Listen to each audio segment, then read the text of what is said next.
merasa loh kok saya daftar kok malah nggak dapet, sedangkan yang nggak daftar kok malah bisa dapet, itu seperti apa? Nah itu mungkin menjadi pertanyaan dari banyak sobat nih sobat. Dan saya akan mengulas ya masalah tersebut, dan nanti saya memiliki informasi langsung terkait hal tersebut dari pihak yang bersangkutan, yaitu dari pihak BRI sobat.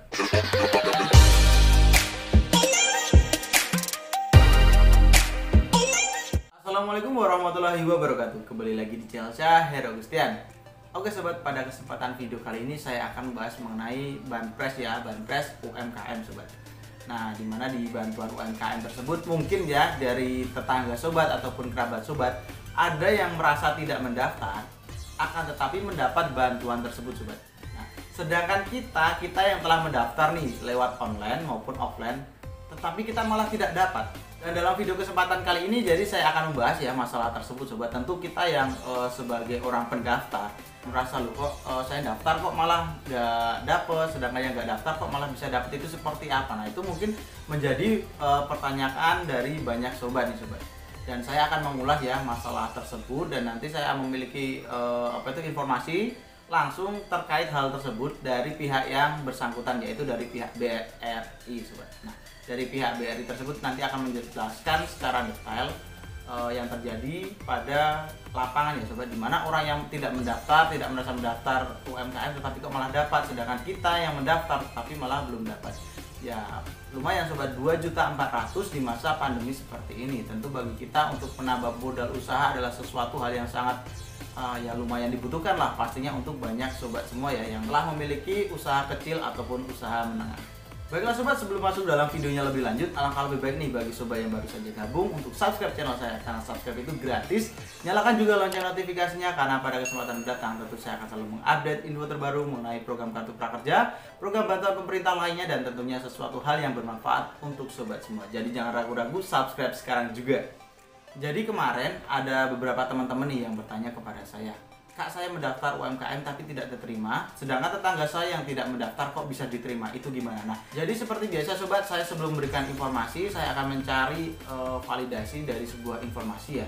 Sebelum saya sampaikan dan saya membuat konten, tentu saya akan mencari dulu source ataupun sumber yang benar-benar terpercaya, dan di sini saya mendapatkan sumber dari benar-benar Bank BRI sobat. Dan ini dia sobat cuplikan dari videonya. Ada di launching itu namanya Bantuan Produktif Usaha Mikro ya, BPUM gitu.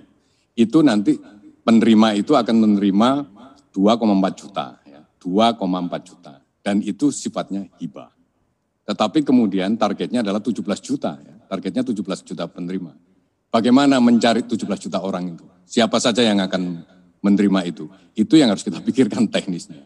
Dan kemudian saya misalnya di BRI diminta data untuk seperti itu.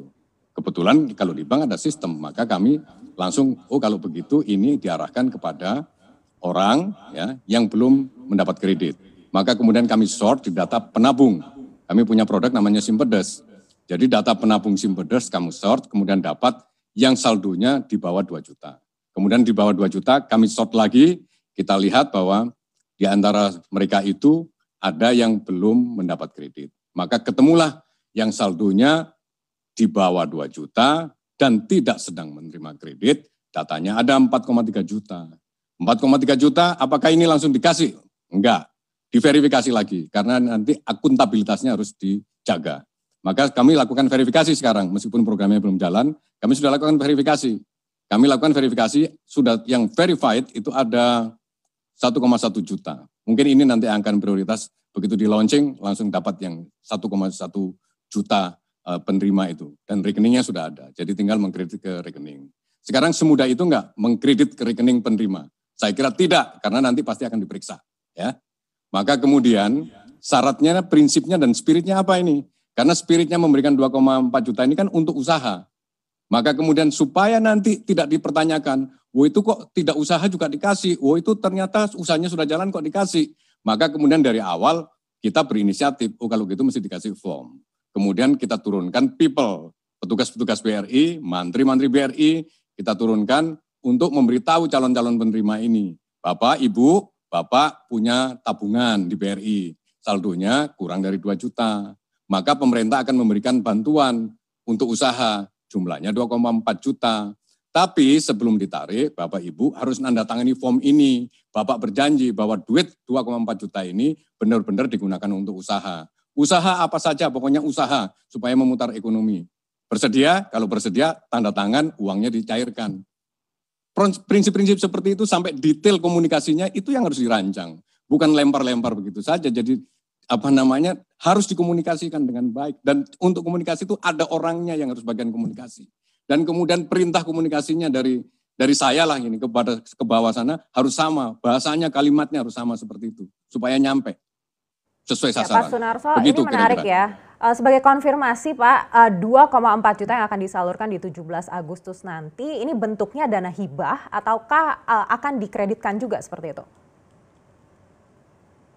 Itu hibah. Karena hibah, maka itu kalau hibah itu berarti bank hanya channeling saja. Artinya tidak dibuku di neracanya bank. Jadi bank hanya penyalur saja, seperti bansos dan lain-lain. Tapi beda dengan yang 30 triliun tadi. Kalau yang 30 triliun tadi, itu pemerintah investasi di deposito di bank. Maka di bank dicatat sebagai liabilities dan kemudian di-blend dengan berbagai dana dari masyarakat dan equity, kemudian disalurkan dalam bentuk kredit. Maka masuk di neraca bank baik di liabilities maupun di asetnya. Maka kemudian pertanggungjawabannya kepada pemerintah, ya kita bertanggung jawab seperti kepada deposan, seperti itu. Sedangkan kalau yang 2,4 ini nanti, itu benar-benar duitnya pemerintah dan hanya disalurkan saja, ya dikredit dari rekening pemerintah ke rekening nasabah yang ada di BRI yang tadi yang 1,1 juta yang sudah verified dan kemudian mudah-mudahan nanti yang 4,3 juga bisa. Baiklah sobat, itu tadi adalah cuplikan ya video dari konfirmasi langsung dari pihak BRI, dimana karena memang dari awal BRI itu memiliki data induk ya sobat, dan dengan kriteria yang telah ditentukan, yang telah disebutkan tadi, ada orang dimana yang walaupun tidak mendaftar tapi kok tiba-tiba bisa mendapatkan banpres 2.400.000, jadi perinciannya seperti itu sobat. Nah, mudah-mudahan informasi ini bermanfaat ya untuk sobat semua, dan mudah-mudahan bagi sobat yang bertanya-tanya, dengan adanya video ini dapat menjawab semua pertanyaan sobat mengenai hal tersebut. Baiklah sobat, sekian informasi dari saya. Mudah-mudahan informasi ini bermanfaat untuk sobat semua, dan jangan lupa untuk subscribe channel saya. Karena subscribe itu gratis dan sobat juga nggak akan rugi jika subscribe saya. Karena pada kesempatan mendatang tentu saya akan selalu mengupdate info terbaru mengenai program Kartu Prakerja dan program bantuan pemerintah lainnya, dan tentunya sesuatu hal yang bermanfaat untuk sobat semua. Jadi jangan ragu-ragu, subscribe sekarang juga. Jangan lupa juga nyalakan lonceng notifikasinya, like video ini dan share pada teman-teman kalian supaya video ini juga bermanfaat untuk teman-teman kalian yang lainnya juga. Oke sobat, saya akhiri. Wassalamualaikum warahmatullahi wabarakatuh.